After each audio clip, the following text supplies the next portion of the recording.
I really don't know how to say it, Calculate. Not calculate. So repeatedly saying. In Hebrew you say like calculate, like you count everything you do for somebody. Oh, last time I did for you. Yeah. So you calculate and brag about what you have done.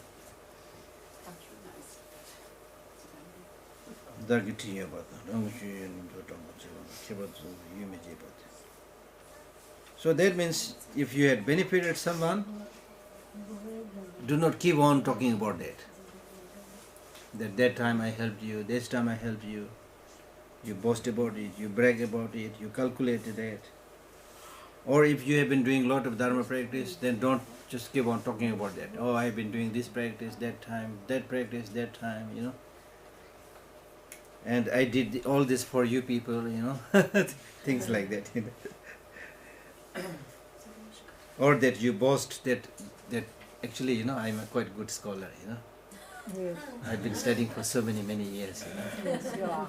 And also, I am very disciplined person, So that way, you see. So that's wrong. Because whatever knowledge is, the teachings say that your knowledge should be like a lamp in a pot. Lamp in a pot. It's really inside, they're full of light, but not making a show of it. So, what you should show your faults. What you should highlight is highlight the good things of others. Don't highlight your good things. Highlight your faults. Okay?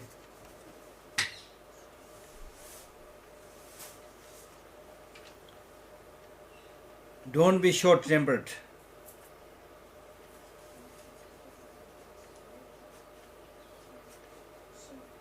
Don't be short-tempered means it's very easy to know that, for example, especially if somebody says something very nasty, in public, and then you get very embarrassed and you get angry immediately. So that's the meaning. Don't be short-tempered.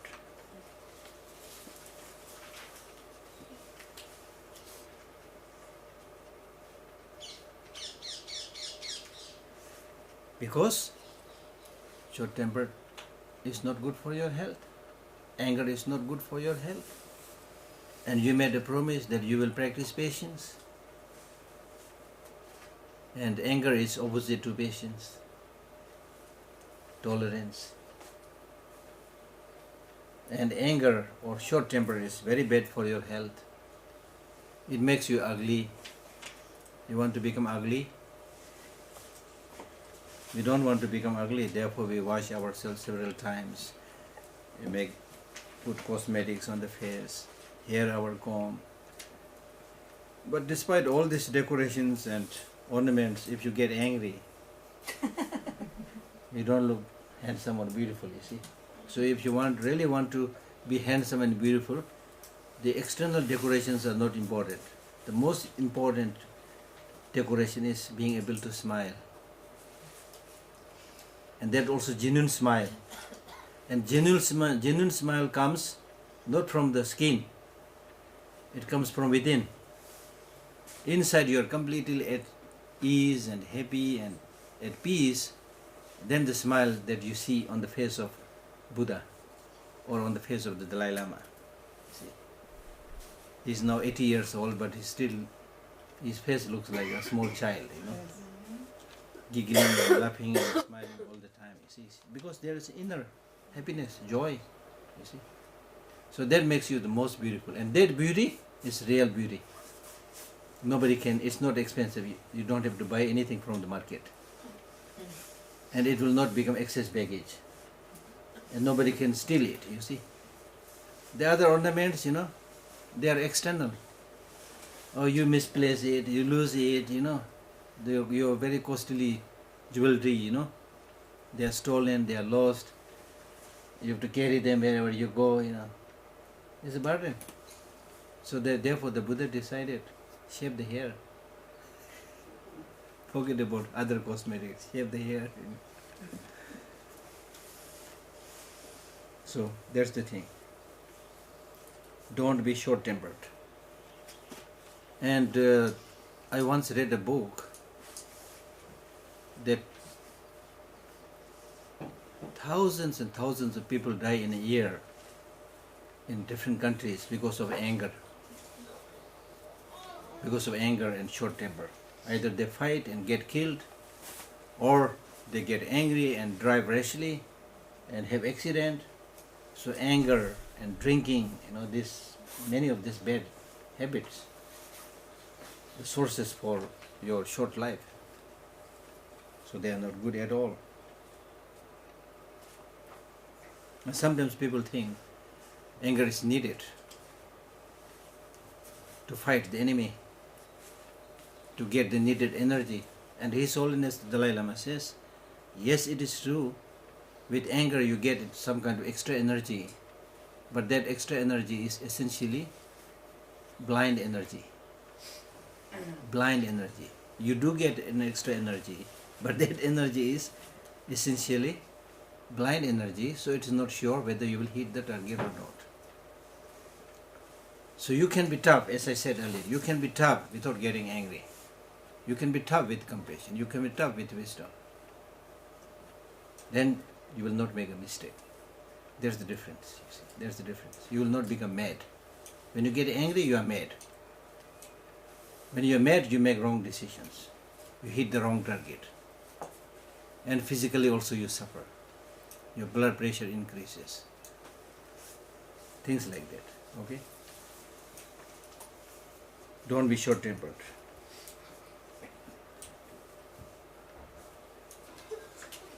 Don't make a short-lived attempt.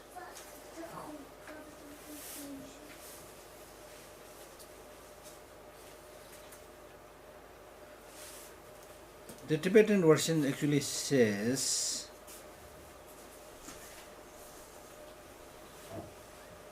that with slight differences in people's behavior or what they say, do not react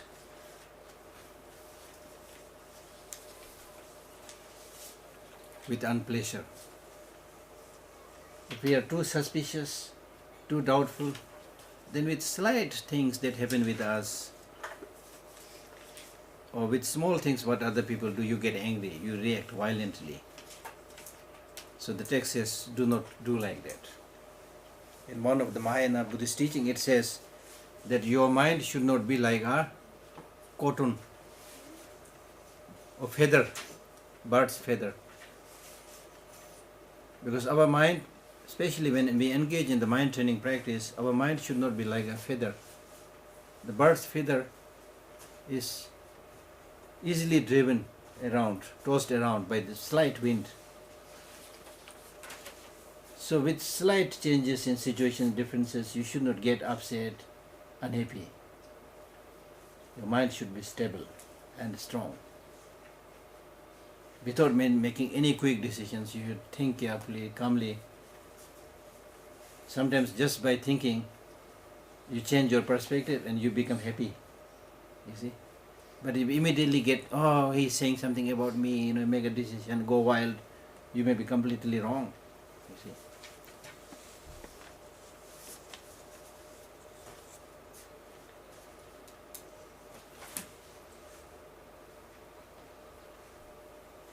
Don't expect gratitude.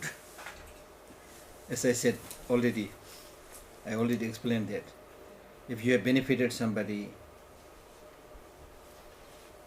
or given some Dharma teaching, do not expect thank you or name and fame.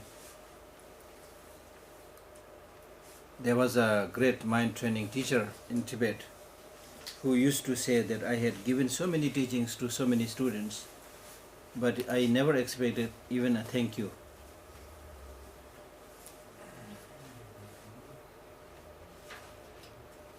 Because, he says, because there is no sentient being who is not suffering. So what I can expect from them? All I have is compassion for them. The mother does his job. of helping her kids without expecting any thank you. We eat our food without expecting thank you. Every time you eat, do you say thank you? Your hand takes the food, give it to the mouth. Thank you, hand. Do you say like that? No. Because it's something that needs to be done, you do it. It's not question whether somebody is thanking you or not.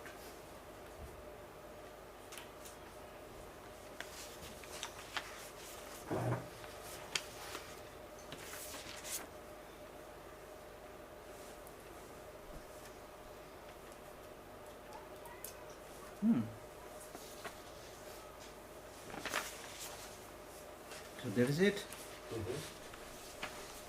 But I still have some. I think we need to extend the session for tomorrow. How about your knee? So in the end of this text it says, we are living in the time of 5 degenerations.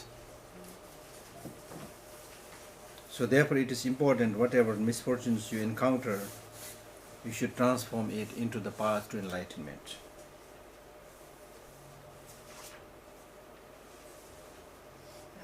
The 5 degeneration means degeneration of time, meaning that the time is such that there's a lot of diseases, sickness, famine, war, weapons. Degenerated sentient being means that the view, the behavior of sentient beings are degenerated. Degeneration of life means that life is becoming shorter. But you will say it's not shorter, it's becoming, with medicine, with science, with technology, it's becoming longer. So which one is right? Shorter or longer? Life is becoming longer or shorter? Huh? Sure. Really? Why? Because with medicine... You suffer a lot. You suffer. If you lengthen your life but you don't pay attention to your suffering, then it doesn't matter too much.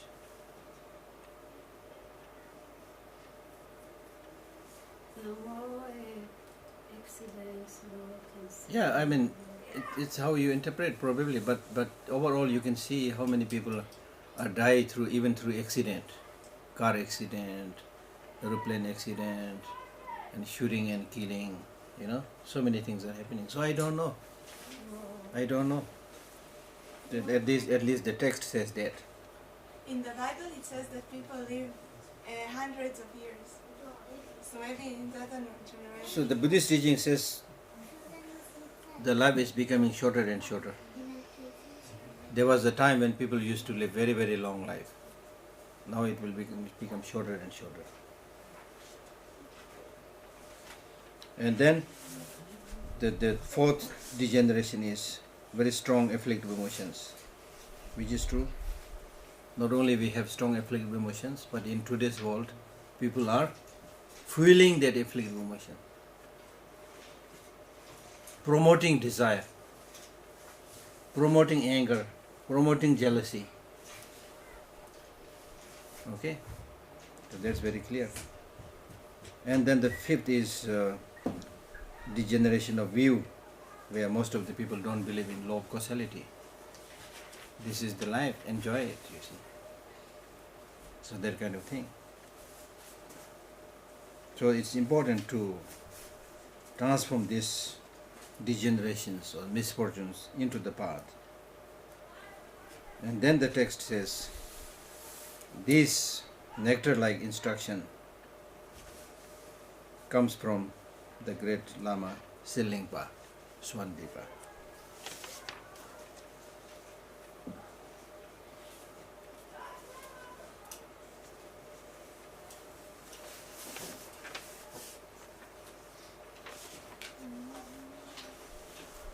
So because of these degenerations, that there are many factors for suffering, but very less factors for peace and happiness.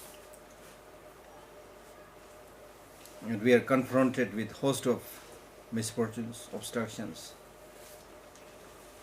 so many things to do, and people sometimes don't even know what they should be doing. But if you train your mind in the mind training practice and meditate on it, the more misfortunes you encounter, the more it will support your practice, because you know how to transform poison into the medicine, how to transform misfortune into the path. So therefore this instruction coming from the Lama Selingpa has a unique special feature. And if you know how to undertake such a mind training practice, then this very body can be called the city of happiness, the town or city of happiness. The city and town of happiness refers to this very body. Okay? Because all the peace and happiness within the samsara and beyond the samsara comes from this body. So with all effort, with all concentration, it is important that you mix your mind with this mind training practice and thoroughly train your mind. And if you do that, before long, you will be able to perfectly fulfill your purpose and purpose of other sentient beings.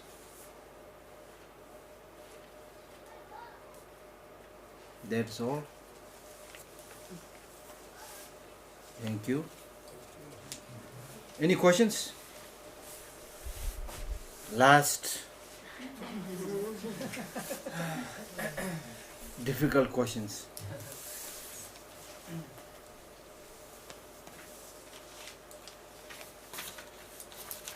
Yes.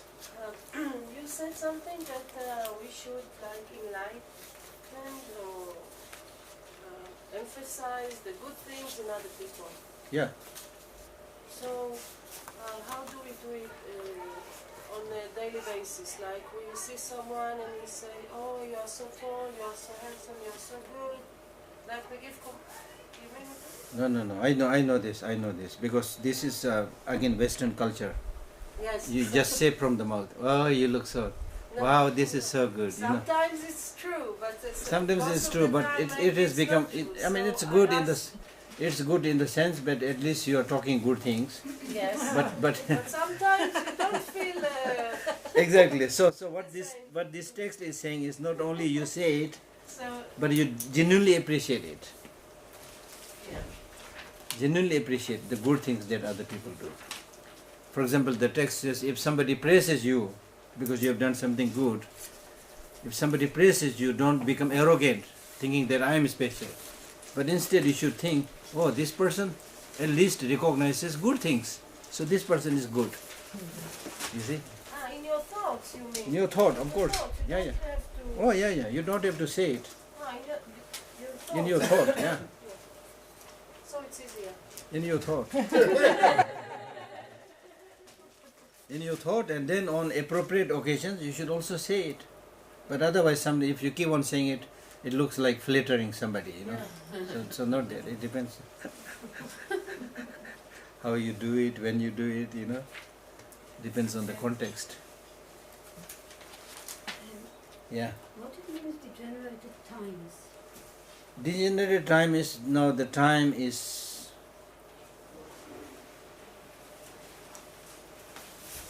going from bad to worse.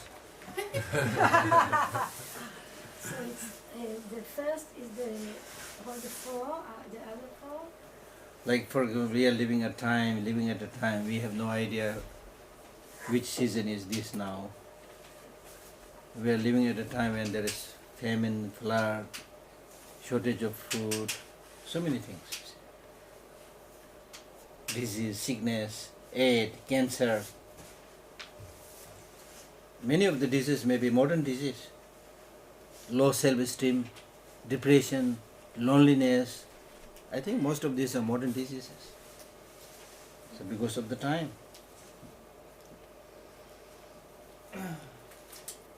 Does it say in the text how long it will be, like the general time?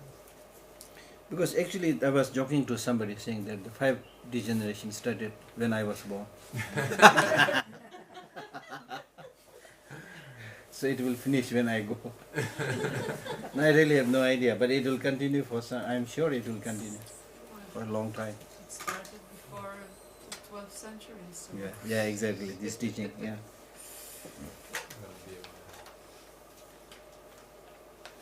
Any other questions? No? Do you think Westerns should be doing more for Tibet to help Tibet's situation? I think you are the best judge. Because His Holiness the Dalai Lama, I'm glad that you asked this question. Because His Holiness the Dalai Lama is saying that those who are supporting Tibet or Tibetans are not pro-Tibet and anti-Chinese. But they are pro-justice, they are pro-justice. So that's perfectly true. Because it's not question of like making friends with Tibetans and enmity with the Chinese. If one looks carefully what is happening in Tibet, first of all, Tibet was a free country, independent country, and Chinese invaded. And everybody knows that. So that is wrong. Intrusion is wrong. So one who comes and stays in others' places, either a thief or a robber, you see, ordinarily speaking. So they did that. So that is wrong. Now even after having coming to Tibet, if they had at least respected the Tibetan culture, Tibetan people, by this time probably the matter has been settled. Tibetan people may be happy, you see. So those of us who are in exile can't do anything. But they destroyed the best of the things for the Tibetan people. Tibetan Buddhism, they are trying their best to destroy it. They call Tibetan Buddhism barbaric. They destroyed out of the more than 6,000 monasteries. They destroyed most of the 6,000 monasteries except 100 or so. They destroyed completely. Now destroying one monastery is not just destroying one building. It houses priceless statues, holy scriptures that we are studying here, priceless holy scriptures written with gold, turquoise, things like that. They're all burnt, put to the fire. So that is, of course, insanity. And in fact, the government has earlier said that one thing that is stopping the friendship with the Tibetans and Chinese is Tibetan Buddhism and the Dalai Lama. So these two should be eliminated. They had said those things earlier also. Okay. So you can see who is right, who is wrong. Therefore, when groups of people come to Dharamsala and ask me to give talks, which I do all the time, so I tell them that Tibetans are now, despite what has happened in Tibet, still Tibetans are, His Holiness the Dalai Lama and the Tibetans are saying that let us solve this problem through negotiation, through dialogue, not through violence, not through killing, not through fighting. I don't think there are many countries who are suffering and who are saying this. Any country, apart from Tibet? Not for 1 year, 2 years, but for the last more than 50 years. We have not only said, but we have been practicing that. So what kind of dialogue there is? No, wait. Be patient. So that is what we have been doing. Not 1 year, 2 years, but more than 50 years we have been doing this. So that's why I challenge other people by saying that if you support the Tibetan people, their struggle, then you are supporting a genuine, non-violent practice that a nation and a people is doing that could inspire many others. If you don't support that, okay, Tibetans might disappear completely. Next time if somebody talks about non-violence, people might say, go hell with this thing called non-violence. What did the Dalai Lama get? What the Tibetans get? although they practice non-violence for over 50 years, not only talking but in practice, more than 138 people self-immolated. They had the courage to kill themselves but not killing Chinese. Imagine. But people are not paying much attention to these things. The sad thing, it's really sad thing. These people are self-immolating, expecting that the rest of the world is not deaf and dumb. They will do something. They will prize the value of non-violence. But nothing is happening. China is so big to do business, you see. So what they prefer is business. So that's why I tell them that let the Tibetans disappear. Next time nobody would talk about non-violence. They'll give the Tibetan as an example. So right now you have very good example, living example. Living example. There are cases in Tibet. I'm not saying this because I'm Tibetan, but because I know what has happened in Tibet. There are cases where the monks are able to, or Tibetan are able to get guns to shoot back when the Chinese armies are torturing them and beating them. There are cases when they are able to snatch the gun from their hand. But instead of shooting back, they threw it on the floor and break the gun. There are really many amazing stories like that. So therefore there is a reason to support. And today, what is happening in one part of the world very strongly affects the other parts of the world. We are not like as we used to do in the ancient times, you know. So therefore there is a reason for everybody to support these good things. Is there a chance that this case with Tibet and China is an example to when this philosophy of non-violence and patience sometimes become an easy target for others, like in Israel, pacifism is a big issue because it's not always matched with reality. You know? Exactly. Yeah, some people think like that, feel like that, but the question is, in the name of reality, should you choose the path of killing each other? It's a very important, challenging question.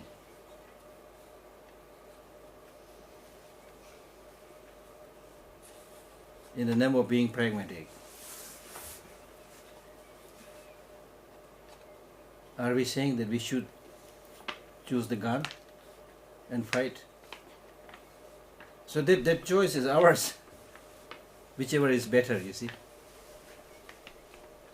And also you can see, this is an important question because we always see the violence seems to be quick, decisive.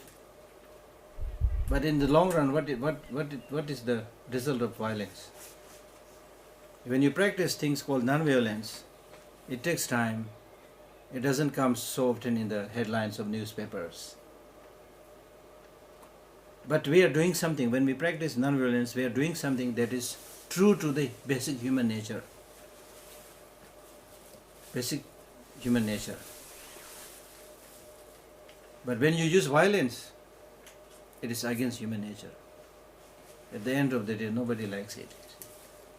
But still, out of madness, short-sightedness, people do it. So what should we do? What should we do? So this is not easy. Very important question, but we should think carefully what we do.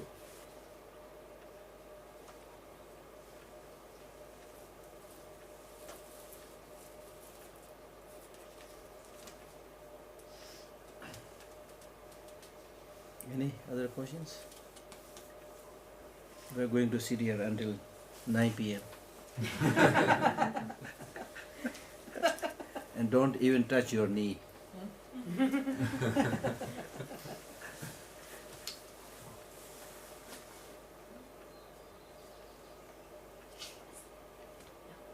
Then we stop? With no question, then we stop.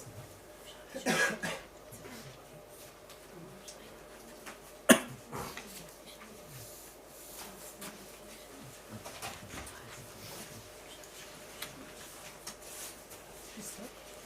Yeah.